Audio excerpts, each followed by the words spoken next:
Merci. Donc, merci, bonjour tout le monde déjà, bonjour, merci d'être venu. Sorry for the ones who doesn't speak French. We decided to do it in French. I can speak English, I swear. I can do it, really. So I switch in French. Donc voilà, merci déjà d'être venu, vraiment c'est un plaisir Merci à toi Jean-François de pouvoir m'inviter pour cette première conférence. Donc je vais vous présenter un peu mon travail. Je pense que certains connaissent pas, donc je vais faire une petite rétrospective. J'ai l'impression d'avoir 50 ans quand je dis ça, mais voilà, j'ai pas mal de choses à montrer du haut de mes 30 ans. Et je vais commencer par vous raconter un petit peu mes débuts, comment est-ce que j'ai commencé la typographie. Donc tout commence par le graffiti.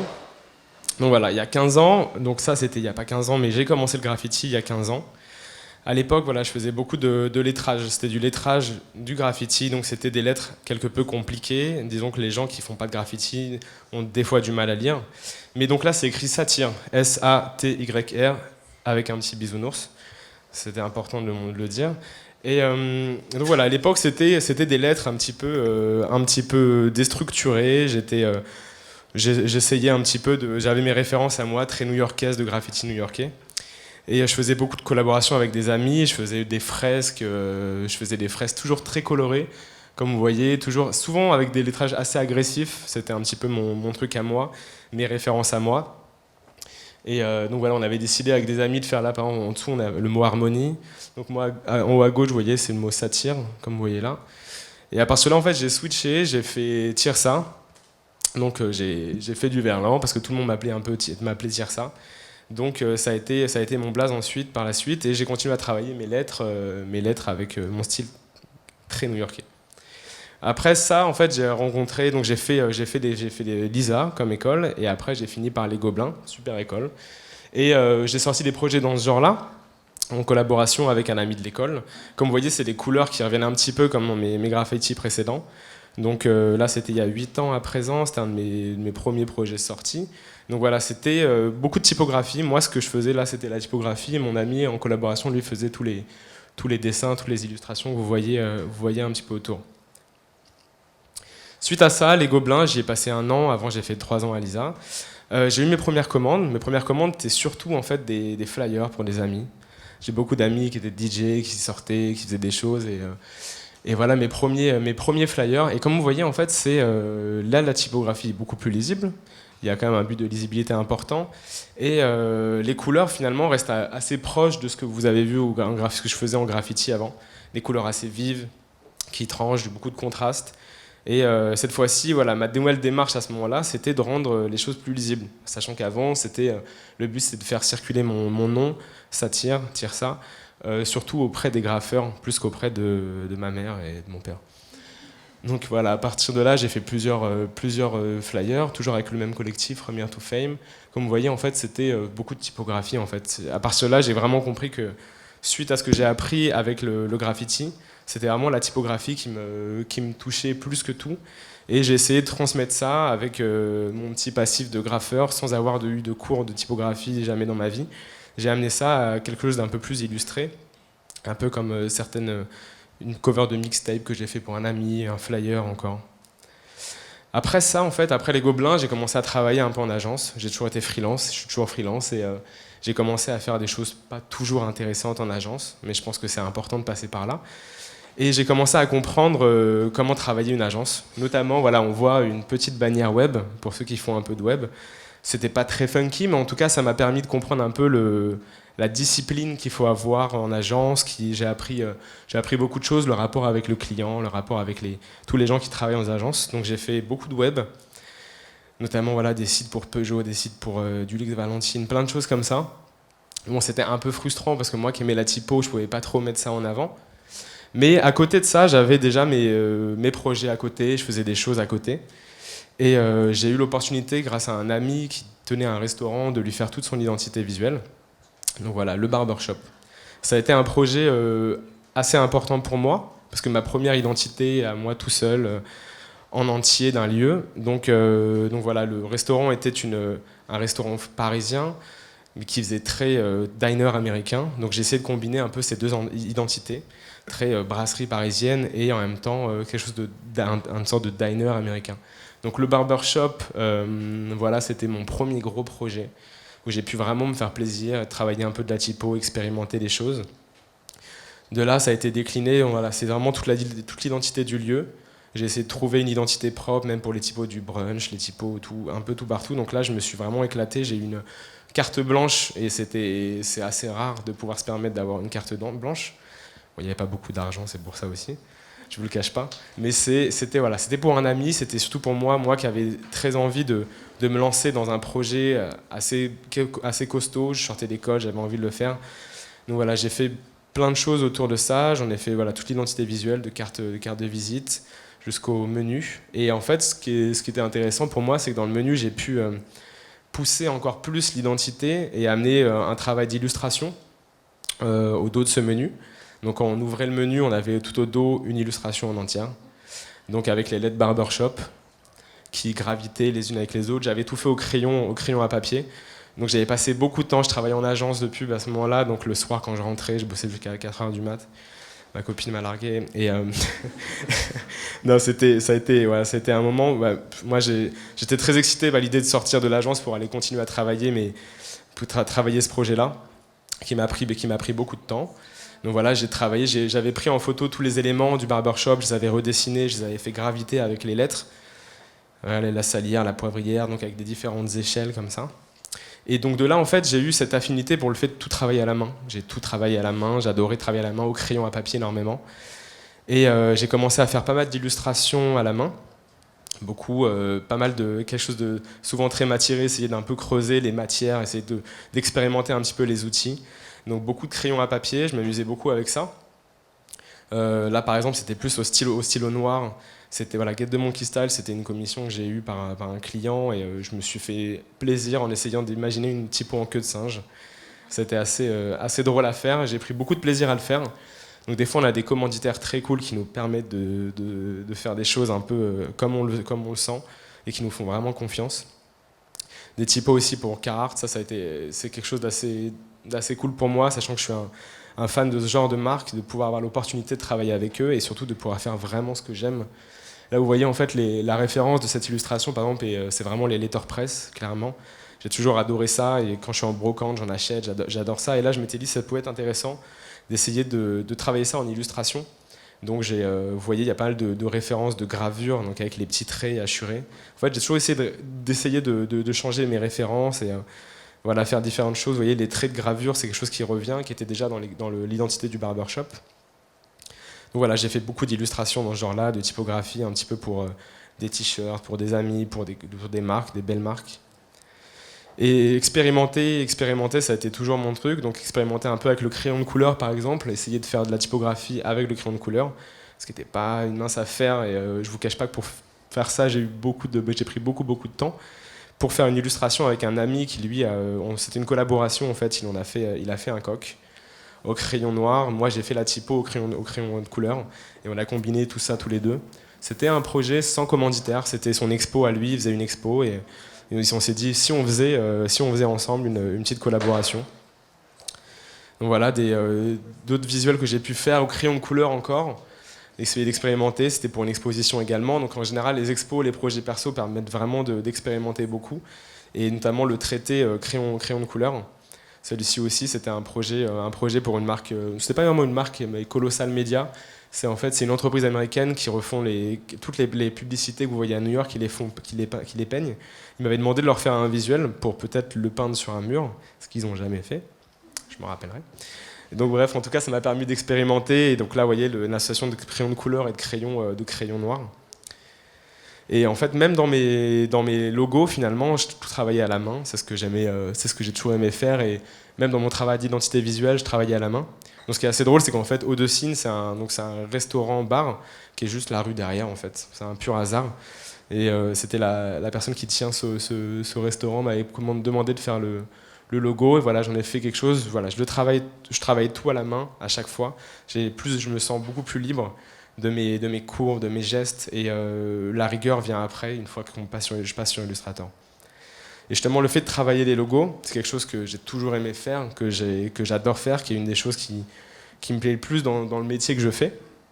Et voilà, j'ai pu le faire pour des grands artistes que j'aime énormément, comme Oxpo Puccino. J'ai pu lui faire son logo officiel aujourd'hui.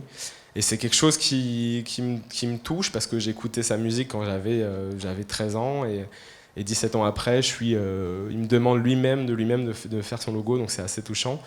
Et voilà, tout est travaillé à la main. Ce genre de logo aussi, travaillé à la main, vous voyez l'esquisse au-dessus, vous voyez la type en dessous, ce genre de logo aussi. Donc là, c'est un mélange de gravure. Je vous ai montré des illustrations avec des petits traits, mélange de gravure et de traits noirs. Essayer de moderniser un petit peu ces références de gravure, de litho que je peux avoir pour en faire des logos comme ça. Voilà, tous ces logos, en fait, là, ce qu'ils ont tous en commun, c'est qu'ils sont tous entièrement faits à la main. Donc là, vous voyez, il y a pas mal de choses différentes. Je crois qu'il y a 20 logos. Et ça répertorie plein de choses que j'ai fait ces 5 dernières années à peu près. Donc voilà, c'est plein d'expérimentations, c'est essayer quelque chose de très dynamique. Comme vous voyez, je pense que ce qui se voit souvent dans mon travail, c'est le dynamisme, parce qu'en fait, je viens du graffiti. Et dans le graffiti, on a toujours ce truc de spontané qui vient par le fait de devoir aller vite souvent, quand on a les flics derrière. Mais souvent, voilà, c'était quelque chose de très spontané, très dynamique. Voilà, c'est ce qui marche dans tous ces logos-là. Et tous ces commanditaires sont parfois des amis, parfois des agences, soit des clients, mais j'essaie de tous les traiter de la même manière. Et justement, c'est pour le fait de travailler pour des commandes aussi publicitaires. Bon, ça, c'est quelque chose, dès ma sortie d'école, j'ai travaillé en agence de pub, donc je sais traiter avec les gens qui bossent dans les agences. Et c'est parfois pas toujours facile quand on a des retours du client, c'est parfois assez compliqué. Mais ça fait partie du boulot. Donc, par exemple, en fait, j'avais eu cette commande de la part d'une agence parisienne pour faire la publicité du nouveau McFlurry Oreo. Donc, à partir de là, ils m'ont demandé, voilà, fais-nous une proposition avec écrit McFlurry, nos Oreo, avec des Oreos, si tu peux les illustrer. Donc, j'avais proposé une petite pile comme ça d'Oreo. Ils avaient dit, ah, il y a trop d'Oreo, on les comprend pas. Donc, j'avais proposé un Oreo. Ça a plus plu, mais ils m'ont dit, par contre, comme souvent, on n'aime pas trop cette typo-là. Est-ce que tu peux faire un mélange des deux? Donc j'ai fait un mélange des deux avec la typo précédente. Et pas mal de travail, je ne vous cache pas qu'au milieu de tout ça, je vous en montre que 3, mais il y a eu beaucoup de croquis, d'allers-retours, pour au final valider ce visuel-là. Donc vous voyez, le Oreo lui-même est passé de marron à noir, parce que c'est noir un Oreo, donc il y a eu plein de retours clients entre-temps, je l'ai bien finalisé, mais là vous voyez en fait que les traits sont imparfaits, parce que tout est fait au crayon, en fait. Je passe au crayon et je le passe sur Photoshop, pour ensuite mettre les lumières et que le client puisse se projeter au mieux. Et à partir de là, voilà, ça sort et on en voit partout dans Paris. Donc c'est quand même c'est assez cool de voir ces publicités dans Paris. De voir, moi je suis pas crédité ce genre de projet parce que c'est l'agence qui est créditée, mais ça fait partie du métier. Et c'est un vrai plaisir, vraiment, qu'on se balade dans Paris, on voit quelque chose, on sait qu'on a un peu trimé pendant 2 mois à faire des allers-retours clients. Les gens qui passent dans la rue le savent pas et voilà, nous c'est un vrai plaisir. Et surtout, encore une fois, ma mère peut le voir, et ça c'est très important pour moi, parce qu'elle habite en Normandie, donc c'est important. Et voilà, le fait de gérer les retours clients, c'est des choses, ça fait partie en fait de mon quotidien. Et moi qui faisais du graffiti avant, j'avais pas de brief, j'avais rien, mais j'ai appris à gérer un peu tout ça, à gérer ma relation avec les clients. Et je vais vous montrer un autre cas, en fait, une commande qui était assez intéressante de la part d'une grande marque de champagne française, et qui m'avait demandé de faire une typo en ruban écrit rosé. Donc voilà, la démarche était, la demande, le brief, c'était ça. Donc là, en fait, vous voyez, ça part d'un croquis, c'est une base de croquis que je scanne au crayon et que je pose les couleurs sur mon croquis pour que j'ai pas à finaliser complètement. Donc voilà, le premier jet était celui-ci, un peu trop de fioriture pour le client, donc on avance. Là, un petit peu trop funky, peut-être un petit peu trop tag, parce que voilà, j'ai toujours mes références et j'aime quand les choses sont dynamiques, quand on a une grosse majuscule, j'aime cette dynamique. Donc là, on me demande de calmer un petit peu le jeu. Je calme un peu le jeu, je mets une minuscule. Bon, en fait, la minuscule ne fonctionne pas spécialement, donc je remets une majuscule. Finalement, de la majuscule, on me dit « Ah ouais, mais le problème, c'est que c'est pas un ruban entier, on veut que tout se connecte bien, donc je connecte tout. » Là, le R est un peu trop funky, un peu trop graffiti, je pense, mes références à moi. Mais donc le client, il ne veut pas de R un peu bizarre comme ça. Donc on revient un peu en arrière, on calme un peu le jeu. Et là, ça plaît à tout le monde, c'est top. Sauf qu'il y a une semaine qui s'écoule, j'ai des retours, on n'est pas sûr. On me demande de faire une petite modif, essaye, je fais ça. Bon, ça a mis une semaine entre les deux. Et voilà, ça est validé. Donc là, on est encore au stade de croquis et je finalise. Et voilà, on arrive à ça. Donc une typo vraiment ruban. J'ai essayé là de travailler quelque chose d'assez réaliste. Et merci. J'ai essayé de travailler quelque chose d'assez réaliste et comme vous avez vu le McFlurry, voilà, la grosse récompense derrière, c'est de voir ça en magasin.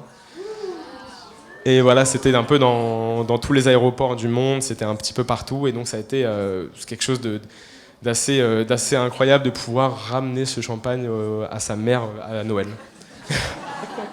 On revient toujours à ça. Donc voilà, déclinaison, déclinée dans tous les sens avec plein de bouteilles très différentes. Bouteille de champagne, oui, donc c'est toi qui payes le bouteille, hein, c'est ça? Ok, très bien, c'est Jean-François qui arrose.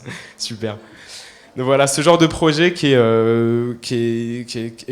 assez incroyable quand on vous appelle et qu'on vous fait signer une clause de confidentialité pour pas dire que vous travaillez pour une marque comme Moët & Chandon, qui est une grande marque de prestige française.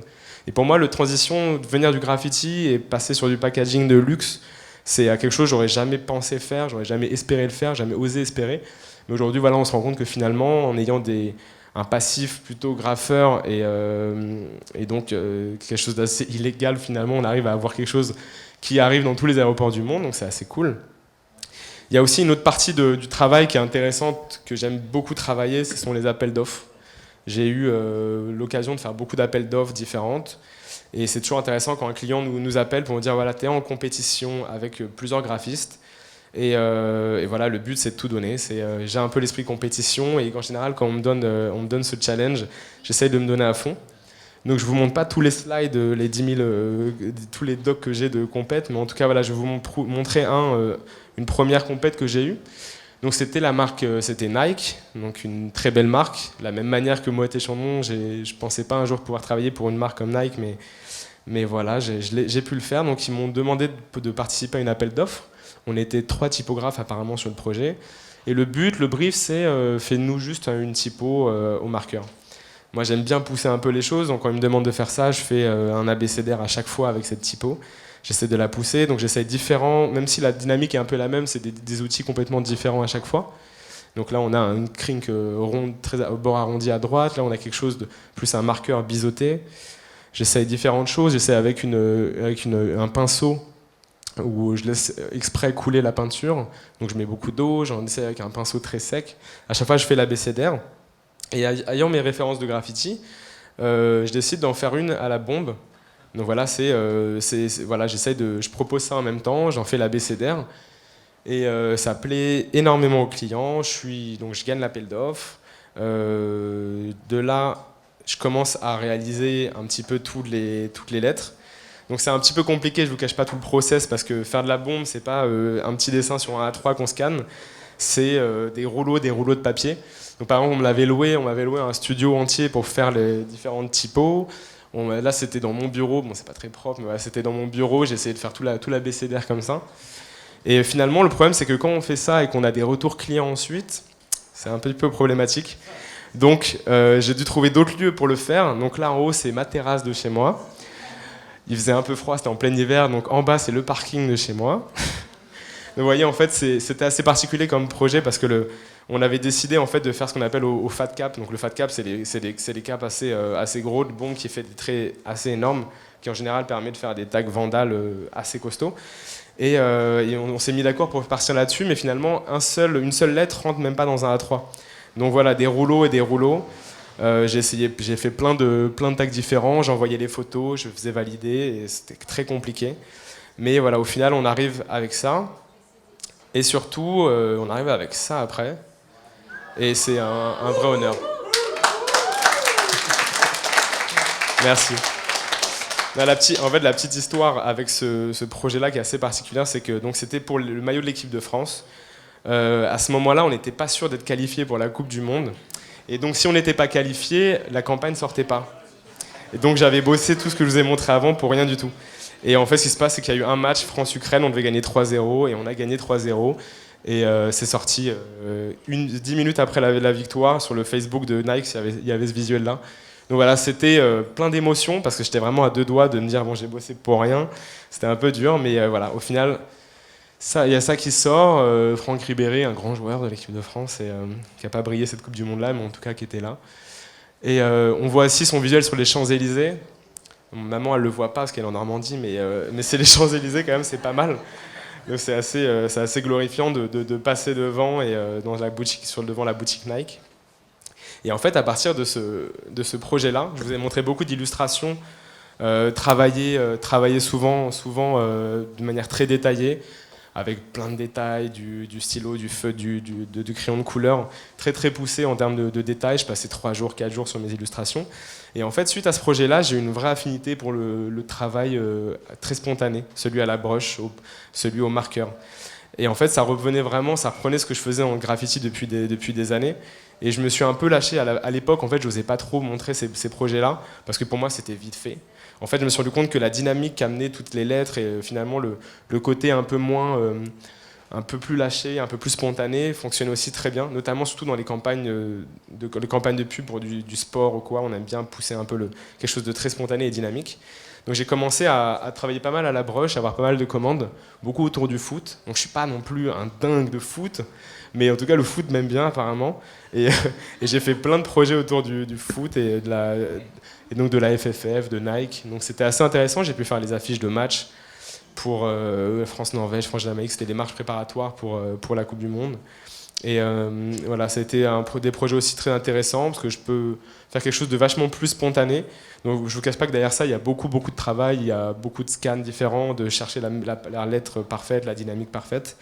Mais voilà, en tout cas, ce qui m'intéressait là-dedans, c'était vraiment de pouvoir avoir quelque chose de très spontané. Donc j'ai fait des projets perso très spontanés de moi-même, cette fois-ci en mettant que de la broche et faire quelque chose qui se rapproche plus à de la signature et quelque chose de plus spontané que ce que je faisais avant. Donc voilà, là c'est pour un clip, quelque chose d'assez récent, un clip de la chanteuse Ellie Goulding, où j'ai eu à écrire tous les textes entièrement à la broche et de les recomposer derrière. Voilà, à partir de là, comme vous voyez, en fait, j'ai beaucoup de références très différentes. Vous avez vu plein de choses dans mes illustrations. Il y avait du letterpress, il y avait des gravures, des lithographies. J'ai plein de références très différentes et je pense que c'est quelque chose qui est très important pour évoluer, pour avancer, d'être curieux, de regarder tout ce qui se fait. Et j'ai toujours regardé un peu en arrière, regardé ce que faisaient les vieux typographes et essayer de les moderniser avec mes connaissances du graffiti. Notamment avec ce bonhomme-là, qui ressemble à Jean-François d'ailleurs. C'est vrai ça.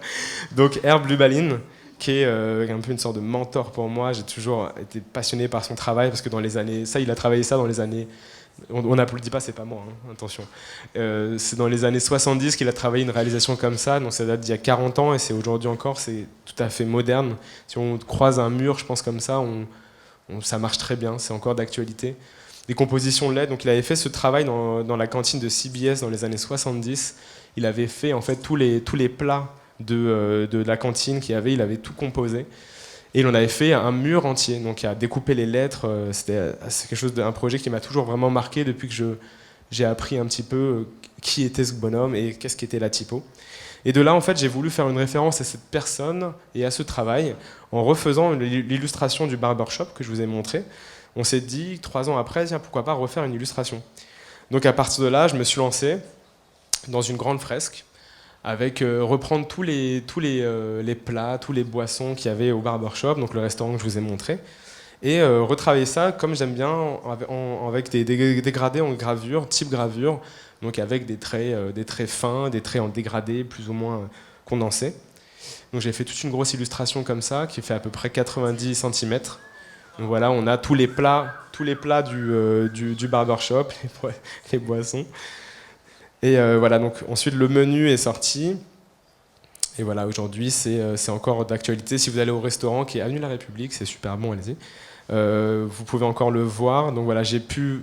Encore une fois, c'est un vrai honneur de pouvoir travailler pour un établissement comme ça, parce que tous les jours, il y a à peu près 100 couverts, il y a 100 personnes qui le voient tous les jours et qui le tiennent dans la main, qui l'ouvrent. Et c'est toujours un peu un plaisir d'être au restaurant, de voir les gens l'ouvrir, le regarder, soit faire une tête de genre c'est quoi ce truc bizarre, soit apprécier alors qu'ils ne savent pas que c'est moi. Et voilà, donc j'ai pris donc tous les plats du barbershop et j'en ai fait une illustration entière. D'autres références importante pour moi, très importante pour moi, les enseignes lumineuses. Je suis, depuis toujours, je pense que c'est lié au graffiti beaucoup. Je suis passionné par la culture américaine. C'est lié à plein de choses, à ce que je regarde depuis que je suis petit, à la musique que j'écoute, à plein de choses. Et les enseignes lumineuses sont quelque chose pour moi qui sont très américaines. On voit Las Vegas, on voit Broadway, on voit tout ça. Quelque chose qui m'inspire énormément. Notamment, vous voyez cette photo-là que j'ai prise quand j'étais au Neon Museum à Las Vegas. C'est un musée où ils entreposent des vieilles enseignes américaines. Et ils en ont fait un musée entier. Donc voilà, j'ai eu l'occasion d'y aller l'été dernier. Ça m'a un peu chamboulé, je vous cache pas, parce que j'ai vu toutes ces lettres posées un peu partout, ce travail moi de typographie que je fais depuis longtemps. D'un coup, je le vois en vrai et c'était assez hallucinant. De là, j'en ai fait pas mal d'illustrations. J'étais beaucoup inspiré par tout ce travail-là. Notamment, vous voyez à gauche Mix for Peace. Donc, en fait, je pense qu'il y a quelque chose d'assez clair quand on voit ces lettres posées et quand on voit ensuite mon travail, notamment celui-ci, des lettres entreposées comme ça. J'aime bien jouer avec les lettres, j'aime les positionner d'une certaine manière, j'aime les faire jouer avec leur environnement. Donc voilà, ce premier travail qui était pour la marque Axe et un travail à droite qui était un peu plus libre pour Spotify où j'ai dû reprendre une musique d'un groupe et j'ai pris des paroles du groupe. Et vu que ça parlait de Broadway, j'ai eu l'idée en fait de prendre certains mots et d'en faire des enseignes lumineuses de Broadway. Donc voilà, là, le process c'est comme souvent. J'ai tout travaillé à la main entièrement, j'ai tout crayonné et ensuite je l'ai passé sur Photoshop. Et là, j'ai travaillé à la broche Photoshop. Et comme vous voyez, les références de néon, d'enseignes sont assez claires. Notamment aussi dans ce genre de projet. Là, on voit l'esquisse. Et l'esquisse que j'ai pas mal poussé souvent pour faire valider au client avant de lancer une illustration. C'est toujours intéressant de pouvoir lui montrer une esquisse assez poussée, suffisamment poussée pour qu'il puisse se projeter et qu'il puisse se dire c'est cool, parce que si on fait un truc vite fait, je pense qu'il dit pas c'est cool. Donc voilà ce genre de choses que j'ai pu faire pour les Arocs. Donc super opportunité pour moi de pouvoir travailler sur le numéro 1000 des Arocs, qui est quand même un magazine assez important en France. Donc j'ai eu l'occasion de travailler sur ce magazine-là et sur cette édition qui était quand même qui était pas mal vue. Donc voilà, ce genre de référence que j'ai. Et ensuite, dans le graffiti aussi, finalement. Je reviens à ce que je vous ai montré au tout début. Moi qui fais du graffiti depuis aujourd'hui maintenant 15 ans, je reprends ces références-là que j'ai vues que j'ai pu voir, des enseignes, et j'essaie de le ressortir avec de la bombe, avec du spray, et pas que dans mon travail d'illustration. Donc voilà, j'ai fait différentes fresques murales avec ces références-là. Et là, vous voyez, donc tout est fait à la bombe. Donc c'est quand même un process très très différent c'est très différent du crayon, de tout ça. C'est une manière de le faire très différente, mais c'est quelque chose que j'aime énormément faire. Et justement, donc, parlons de mon retour sur les murs suite à mes premières expériences que je vous ai montrées en graffiti. J'ai commencé à ramener ce que j'ai appris par le biais de la typographie, par le biais de mecs comme Herb Lubalin, Doyal Young, tous ces gens-là qui m'ont passionné pour la typographie. J'ai eu l'envie d'amener ça sur du mur. Le mur est quelque chose qui me parle depuis toujours. Soit des grands formats comme ça, c'est quelque chose qui m'a toujours plu, parce que je viens de là, en fait, à la base, le graffiti, c'est des gros murs, c'est pas des petites feuilles A3. Donc j'ai eu la chance de pouvoir réaliser des fresques murales dans notamment une agence de pub parisienne comme ça, en reprenant mes références de typographie et de les amener sur du graffiti. Là, c'est à Newcastle en Australie. Il y a aussi à Newcastle en Australie. J'ai pu faire une fresque assez énorme en pleine ville. Donc ça, c'est un montage Photoshop. Hein. J'ai pas peint l'arbre. Ça, attention, hein, parce que là, on voit un arbre, mais c'est un montage parce qu'on voyait mal le graffiti. Donc voilà, ce genre de phrases que j'ai pu faire, ou encore ce genre de visuel. Là, vous voyez, les références ici sont claires. C'est comme le letterpress que je vous ai montré avec l'illustration de Carhartt. Ça reprend un petit peu ce même genre de principe. J'essaye de jouer, de moduler avec les lettres. On a des références de lettres d'enfants, on a des références de letterpress. Et j'essaie toujours de trouver quelque chose d'un peu différent dans mon travail de lettres et de composition. Et là, les couleurs, en fait, ce qui est assez clair, c'est que les couleurs, aujourd'hui, j'en suis là. 15 ans avant, je faisais les mêmes couleurs dans le graffiti. Finalement, j'ai pas vraiment changé. Et justement, on passe du mur, on passe de plein de choses. Et aujourd'hui, ce que j'aime vraiment et ce que je me rends compte, c'est d'expérimenter un petit peu les supports. C'est vrai que le fait de voir une image en JPEG sur Internet, on est très habitué à tout ça. Mais pouvoir expérimenter les supports et un petit peu changer de support est quelque chose qui me passionne vraiment. Notamment, par exemple, voilà, quand j'essaie de faire une collaboration avec un bijoutier pour en faire une bague que j'ai ici même, qu'il n'y en a qu'une seule au monde, donc me coupez pas le doigt. Et voilà, c'est des collaborations assez intéressantes parce que c'est une personne qui amène quelque chose de différent de toi, quelque chose que tu ne sais pas faire toi, et qui te professionnalise ça. Et aujourd'hui, c'est vrai que je lui ai proposé, voilà, je lui ai dit, faisons une collaboration ensemble sur une blague, sur un bijou. J'avais l'envie d'écrire Paname parce que c'est quelque chose qui me touche. Et je le dessine et lui le découpe dans son morceau de cire, on fait un moule et ensuite on en fait une bague. Ce genre de projet, ou alors une autre collaboration avec Alexandra Bruel, qui est une artiste qui travaille la pâte à modeler. Voilà, on réfléchit, je fais une esquisse en haut à gauche, on s'est dit, bon, bah, faisons une carte de vœux ensemble. Et elle travaille, elle, la pâte à modeler, on travaille ça tous les deux ensemble. Et c'est vraiment le travail de collaboration est quelque chose de très important parce que ça t'amène quelque chose que tu n'aurais jamais fait de toi-même parce que tu n'as pas les skills, tu n'as pas les capacités de le faire. Mais le fait de communiquer, de travailler avec quelqu'un qui, lui, sait faire quelque chose de totalement différent peut amener à un projet très riche. Et donc voilà, on est arrivé avec cette carte de vœux pour 2014. Donc avec de la pâte à modeler. Et là, vous voyez encore mes références de typo néon avec le zéro et ces petites loupiottes. Toutes mes références de LED posées comme ça, comme j'ai pu voir dans le musée de Néon. Voilà, c'est le genre de projets qui me parlent, qui me touchent. C'est des projets quand même en perso, ou en plus des projets commandités que je vous ai montrés avant. Mais c'est quelque chose de très riche parce qu'on communique avec quelqu'un, on essaye de se mettre d'accord sur une idée, se d'accord sur un visuel fini. Donc c'est des allers-retours, c'est pas les mêmes allers-retours qu'avec un commanditaire, avec un client, avec une agence. C'est plus riche parce que c'est avec quelqu'un qui comprend un peu mieux sa manière de parler. Ou encore, plus récemment avec Nike, ils m'ont donné l'opportunité de travailler une typo en 3D. Enfin, j'ai fait une typo en 2D qu'ils ont eux ensuite imprimée en 3D. Donc j'ai pu communiquer avec l'artiste qui faisait l'impression 3D, ça a été super intéressant de passer du dessin 2D que vous voyez en haut à gauche et ensuite de le voir modelé comme ça et de le voir surtout dans les vitrines des Galeries Lafayette à Paris. Ça a été quelque chose d'assez fort pour moi également. Donc voilà, essayer d'amener quelque chose, toujours essayer d'amener la typographie, l'amener ailleurs, essayer de l'amener dans un endroit où on ne pense pas que la typographie peut vivre. Et surtout, en fait, ça c'est le dernier projet que je vais vous montrer, pour moi, je pense, c'est un projet je pense que c'est mon meilleur. Voilà, je vous le dis sans prétention. Pourquoi ? Parce que c'est surtout une collaboration avec une personne que je vais vous parler ensuite. Donc en gros, pour vous expliquer un peu le topo du truc, mon pseudo c'est Tirsa, si vous êtes là c'est que vous devez le savoir. Et en fait j'avais ce jeu de mots depuis longtemps avec un ami, où donc moi c'était Tirsamissou, le référence au tiramisu, et lui son pseudo c'est Ilk, ILK, et donc on s'était dit pour rigoler, tiens bah toi ton pseudo c'est Ilk flottante. Donc on a fait Tirsamissou, Ilk flottante, ça on a fait une illustration qui date d'il y a je crois 8 ans, quelque chose comme ça. Et on en a fait un blog, comme vous voyez en haut à droite, on avait un blog où il y avait un onglet Ilk flottante à gauche, un onglet Tirsamissou pour switcher l'un à l'autre. Et Tirsamissou c'est resté, aujourd'hui c'est mon nom sur les réseaux sociaux. Donc si vous voulez tweeter mon nom, c'est Tirsamissou. Donc voilà, sur donc Instagram, sur tout ça, c'est devenu voilà, Tirsamissou. Ce jeu de mots qui a toujours été une petite blague, une petite joke, quelque chose d'assez drôle. Et finalement, j'ai eu l'opportunité, grâce à une rencontre avec un pâtissier, de pousser un petit peu cette idée-là. Et donc j'avais commencé à dessiner carrément qu'est-ce que pourrait être un Tirsamissou. Et donc voilà, c'est des choses avec le pâtissier, on en a beaucoup parlé. Il montait sa nouvelle pâtisserie. Il m'a dit faisons une collaboration ensemble.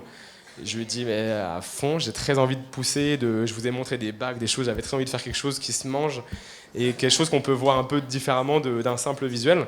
Et on parle de ça. L'idée du tiramisu vient très très vite. En final, je pense qu'en bout de 5 minutes, c'est faisons un gâteau. 2 minutes après, c'est faisons un tiramisu. C'est parti très vite. Et voilà, on en a travaillé. Merci. Donc on a eu cette idée, comme je vous ai montré. Alors il y a eu l'illustration Carhartt, il y a eu la fresque Grand Playground, et il y a le tiramisu avec ce principe de lettres de plomb, mais en pâtisserie. Donc le principe étant d'avoir des lettres modulées sur différents morceaux de pâtisserie. Donc là je vous mets un petit focus pour donner un peu envie. Et donc voilà ce que le gâteau donnait.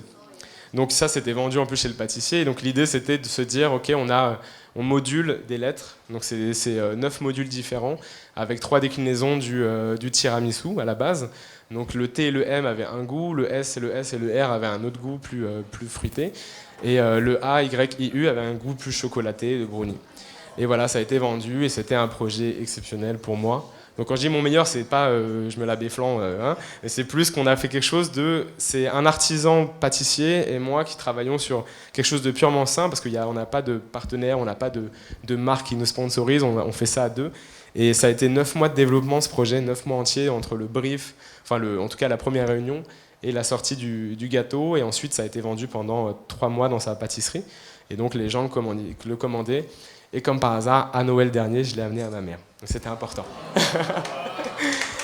Je savais que ça allait toucher les gens.